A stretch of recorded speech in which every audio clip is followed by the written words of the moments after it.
things that Allah Azza wa Jal teaches us in Quran, for example, is بِئْسَ الْإِسْمُ الْفُسُوقُ بَعْدَ الْإِيمَانِ. Even a filthy word, a corrupt word, is terrible once you have faith. Allah has blessed a human being with this tongue, with the ability to communicate. That's a gift from Allah. And we honor that gift by using this tongue for things that are noble. By speaking the truth, by speaking for justice, by not wasting and squandering this gift that Allah has given us. Now, when we speak to each other and we say hurtful things, it lasts in that moment. But when you put an absurd and obnoxious and arrogant comment online and you become one of those trolls that say ridiculous things under videos or under blog posts, etc., etc., every time someone hears your inappropriate comments, it's going to be a debit for you. Because every time evil has increased, something bad has increased in the world, someone else has been exposed to evil because of your words, you're responsible. So in that sense, putting stuff up online, you need to be a lot more careful than you are actually in person. Because in person, that conversation died immediately. So its sinful impact, maybe you're only accountable for it for that one moment. But when you put something up online, it's going to be visited and revisited and revisited and relived. And for every one of those occasions, you are answerable and I'm answerable. So we have to be careful about that from a spiritual point of view.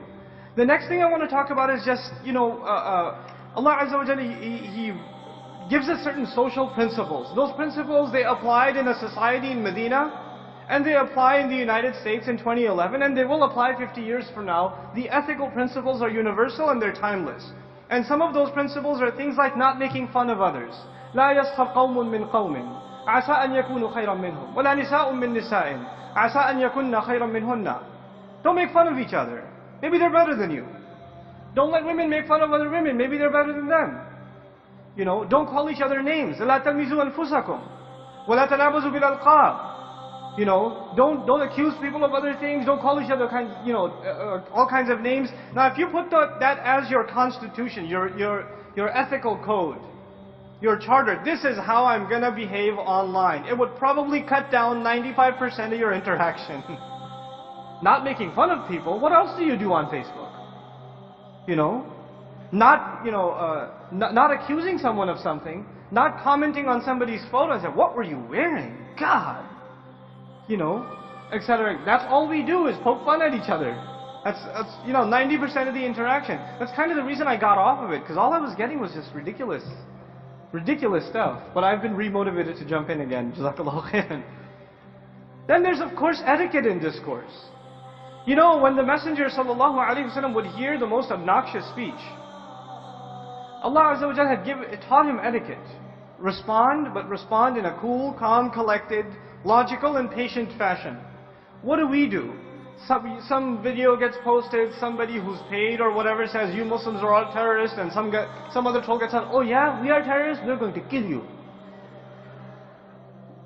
And the other guy says, "Of course, that's what I mean, you're terrorists." And we just go back and forth and we have no restrictions on how we communicate. Our deen has taught us principles of communication. We have to observe them whether virtually or physically when we interact with each other.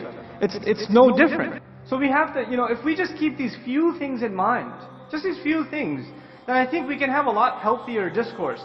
Actually, one of the interesting things, some of the Muslim blogs that are out there are very few of them, but the few that are out there, most people, they don't even go to read the article.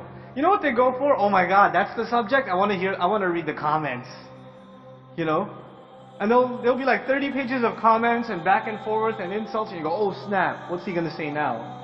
And you go back and forth like that. So this sort of thing, I think we need to mature out of. We need to move past. And we need to utilize this tool for the powerful thing that it is. Arab Spring, people, I mean, it's incredible. It's incredible that can happen.